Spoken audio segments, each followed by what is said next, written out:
Hello friends, আমি দেবজ্যোতি। তো আজকে আমরা করব অ্যানিমেটেড ফিল্ম ফ্লো সিনেমাটার রিভিউ।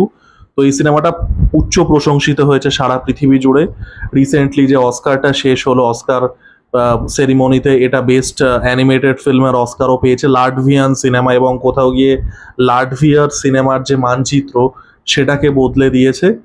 তো এই সিনেমাটাকে নিয়ে আলোচনা করব। আমি জাস্ট দেখা শেষ করলাম, হয়তো কালকে এই ভিডিওটা আপলোড করবো, এখন আজকে রাত্রির বেলা ভিডিওটা বানাচ্ছি।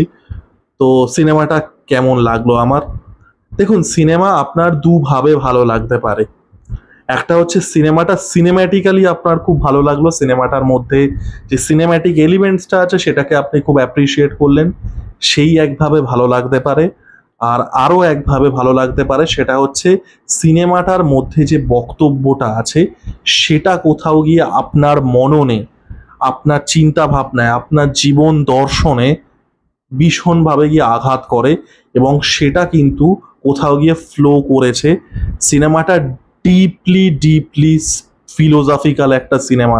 It's almost a meditative spiritual experience. আমি বাড়িয়ে বলছি না, 84-85 মিনিটের একটা সিনেমা, সিনেমাটাতে একটা ডায়লগ নেই। ইটস আ মেডিটেটিভ এক্সপিরিয়েন্স, এবং এই সিনেমাটা আপনাকে যা যা এক্সিস্টেন্সিয়াল কোয়েশ্চেনের সামনে দাঁড় করাবে, মানে অকল্পনীয়। মানে আপনারা যারা ফ্লো দেখেছেন, যারা দেখেননি, আমি তো অবশ্যই বলবো সিনেমাটা দেখুন।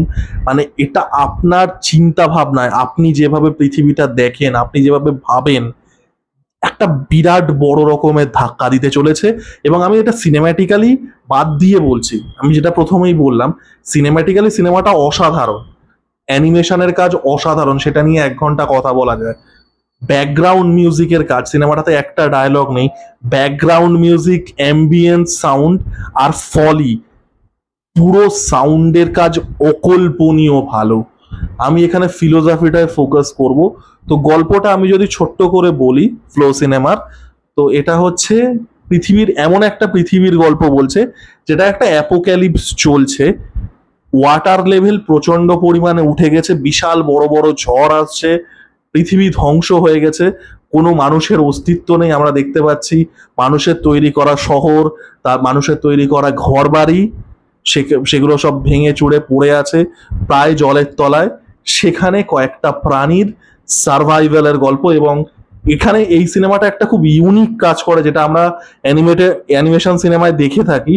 যে অ্যানিমেশন সিনেমা আমরা কি দেখে থাকি, যে জীবজন্তুদের একটা হিউম্যান ক্যারেক্টারিস্টিক্স দেওয়া হয়, তারা মানুষের মতো করে কথা বলছে, তাদের একটা হিউম্যান পার্সোনালিটি আছে, তারা জোকস বলছে, প্রেমে পড়ছে। এখানে কিন্তু সেটা না, এখানে অ্যানিমেলদেরকে অ্যানিমেলদের মতোই ট্রিট করা হয়েছে। তাদের অন্য কোনো আলাদা কোনো পার্সপেক্টিভ নেই। একটা অ্যানিমেলকে আপনি যদি একটা ন্যাচারাল এনভায়রনমেন্টে ছেড়ে দেন, একটা বিড়ালকে, একটা কুকুরকে, একটা পাখিকে, তারা যেভাবে রিয়্যাক্ট করবে এরা কিন্তু ঠিক সেইভাবেই রিয়্যাক্ট করছে। তো যেটা প্রচন্ড পরিমাণে রিফ্রেশিং।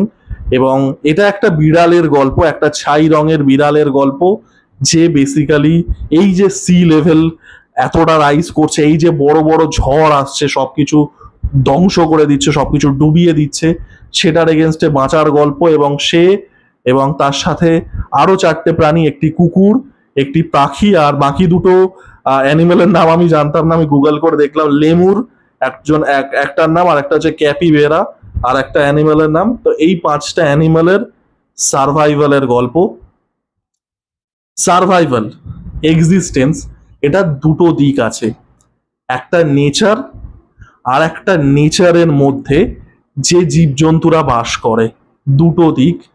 এই সিনেমাটা না দুটো দিকেরই, মানে আপনাদের সামনে একটা মিরর খাড়া করে দেয়। এই যে আমি ফ্লো, এই যে ফ্লো নামটা কেন, ফ্লো নামটা আমরা ফ্লো অ্যাজ আ ভার্ব আমরা দুটো জিনিসের ক্ষেত্রে ইউজ করি। একটা ফ্লো অফ ওয়াটার, লিকুইডের ক্ষেত্রে যে জলধারা বেরিয়ে যাচ্ছে, আর একটা হচ্ছে ফ্লো অফ ইভেন্টস।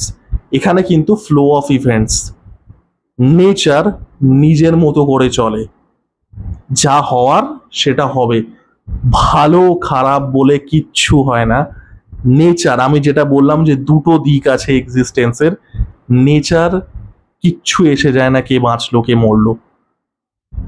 নেচারের মধ্যে যে সকল প্রাণী আছে, সেটা একদম ছোট্ট জল ফড়িং থেকে শুরু করে এই বিরাট বড় তিমি মাছ, নীল তিমি, প্রত্যেকে সারভাইভ করার চেষ্টা করছে। ভালো খারাপ বলে, ঠিক ভুল বলে কিচ্ছু হয় না। এবং এই সিনেমাটা একটা প্রাইমারিলি সার্ভাইভাল সিনেমা।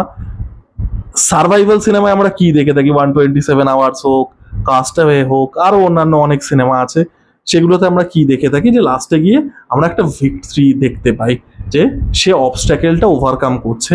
সেটা এখানেও আছে।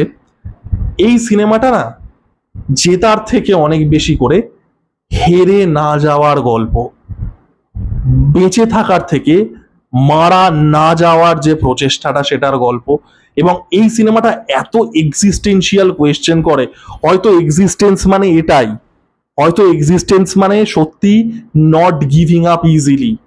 পরিস্থিতি চেঞ্জ হবে, কখনো পরিস্থিতি প্রতিকূল হবে, কখনো পরিস্থিতি আপনার অনুকূল হবে, নেচার নিজের ফ্লোতে চলবে, নট গিভিং আপ ইজিলি। এবং এই যে বক্তব্যটা, এই যে প্রতিকূল পরিস্থিতি, হ্যাঁ কন্ডিশন হার্শ, প্রকৃতি দুর্গম, but I am not going out without a fight. এই যে চেস্টটা, এই যে বেঁচে থাকার থেকেও মরে না যাওয়া, সার্ভাইভালের থেকেও সারেন্ডার না করা, বেঁচে থাকা, হয়তো এটাই এক্সিস্টেন্সের মানে। আমরা তো জানি না। আজকে আমরা হিউম্যানরা কি করি, আমরা অনেক সময় প্যাটার্ন তৈরি করি। যখন মানুষরা আগে যখন অত উন্নত ছিল না, তখন মানুষ কি করতো, যখন ন্যাচারাল ইভেন্টস হতো, সুনামি হচ্ছে, ভূমিকম্প হচ্ছে, অগ্নুৎপাত হচ্ছে, মানুষ দেবতার কাছে প্রে করতো একটা কিছুর আশায়। এখন আমরা সায়েন্স দিয়ে জিনিসটাকে কমব্যাট করি। একটা মনুষ্য ইতর প্রাণী, একটা বিড়াল, একটা কুকুর, একটা ক্যাপিবেরা, একটা সেক্রেটারি বার্ড, তারা তো এইভাবে ভাবে না। They are trying to survive, not giving up. পরিস্থিতি উপকূল হোক, পরিস্থিতি প্রতিকূল হোক, হয়তো এটাই মানে এক্সিস্টেন্স। আমরা জানি না, আমাদের সেই জুমড আউট ভিউটা নেই। এবং প্রকৃতির মতো করে চলবে। প্রকৃতির কিচ্ছু এসে যায় না কে এক্সিস্ট করলো কে না করলো। এখানে কোনো ঠিক ভুলের ব্যাপার নেই, এখানে কোনো নৈতিকতা, এখানে কোনো জাজমেন্ট, এখানে কোনো কার্মা, কিচ্ছুর ব্যাপার নেই। প্রকৃতি নিজের মতো করে ফ্লো করে। কোনো একটা জায়গায় ভূমিকম্প হলো বা সুনামি হলো, সেখানকার মানুষের ঘর বাড়ি ধ্বংস হয়ে গেল, সেখানকার মানুষ মারা পড়লো। দেখে মনে হতে পারে আনফেয়ার নয়। প্রকৃতি এভাবে অপারেট করে, যেটা হওয়ার সেটা হবে। আজ থেকে 66 মিলিয়ন বছর আগে ডাইনোসররা মিটিওর স্ট্রাইকে মারা গেছিল। ডাইনোসররা পৃথিবীতে কতদিন ছিল জানেন? 170 মিলিয়ন বছর। 170 মিলিয়ন বছর ডাইনোসররা ছিল। 1 সেকেন্ডে তারা পুরো নির্মূল হয়ে যায়। যে চিক্সচুলুপ মিটিওর স্ট্রাইক যেটা 66 মিলিয়ন বছর আগে হয়েছিল, 75% নন এভিয়েশন অ্যানিমেল, মানে যারা ডাঙায় থাকে, তাদের মেরে দিয়েছিল। এবং সি অ্যানিমেলস, নন এভিয়েটিং অ্যানিমেলস, যারা মানে বায়ুচর নয়, স্থলচর এবং জলচর, 75% অ্যানিমেলদের মেরে দিয়েছিল। পৃথিবী কি থেমে গেছিল? থামেনি। পৃথিবীর কিচ্ছু এসে যায় না, নেচারের কিচ্ছু এসে যায় না, কে থাকলো কে গেল। 66 মিলিয়ন বছর আগে ডাইনোসররা মারা গেছিল, তার আজকে চিহ্ন পর্যন্ত পৃথিবীতে নেই। এই যে চিক্সচুলুপ মিটিওর স্ট্রাইক বললাম, চিক্সচুলুপ মেক্সিকোর একটা ছোট্ট ফিশিং গ্রাম। সেই গ্রামের মানে মাটির বহু কিলোমিটার তলায় একটা ইম্প্যাক্ট ক্রেটার পাওয়া গেছিল। সেখান থেকে আর কি মানুষ, মানে যারা সায়েন্টিস্ট, তারা ক্যালকুলেশন করেছিলেন যে এখানে একটা মিটিওর স্ট্রাইক হয়েছে। সেটা চিহ্ন পর্যন্ত পৃথিবীতে নেই। পৃথিবীতে নেচারে কে এক্সিস্ট করলো, কে এক্সিস্ট না করলো, কে থাকলো কে গেল, নেচারের কিচ্ছু এসে যায় না। প্রাণীদের, যারা এই নেচারের মধ্যে থাকে, এক্সিস্টেন্সের দায়টা তাদের, বেঁচে থাকার দায়টা তাদের। এবং তার সাথে সাথে এই সিনেমায় আরো একটা সুন্দর বক্তব্য আছে, সেটা হচ্ছে পৃথিবীর কোর্স অফ ইভেন্টসে না ঠিক ভুল বলে কিচ্ছু হয় না।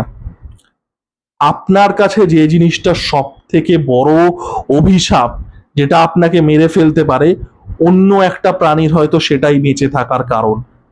আমরা গোটা সিনেমায় দেখতে পাই যে এই যে জলের লেভেল উঠে যাচ্ছে, ঝড় এসে সবকিছু ধ্বংস করে দিচ্ছে, জলকে ভিলেন দেখানো হচ্ছে। পরে আমরা সিনেমা শেষে দেখতে পাচ্ছি, আমি ডিটেলসে যাব না, স্পয়লার হয়ে যাবে, যখন ক্লাইমেট চেঞ্জ হচ্ছে, জলচর যে জীবগুলো ছিল তারা মারা যাচ্ছে। পার্সপেক্টিভটা আলাদা। ঠিক ভুল বলে কিচ্ছু হয় না। আপনি কোন স্পেকট্রামে দাঁড়িয়ে দেখছেন জিনিসটা। জল যে জিনিসটাকে পুরো সিনেমায় ভিলেন দেখানো হচ্ছিল, লাস্টে গিয়ে দেখতে পাবেন যে ওই জন্যই মেরিন অ্যানিমেলস গুলো বেঁচে ছিল।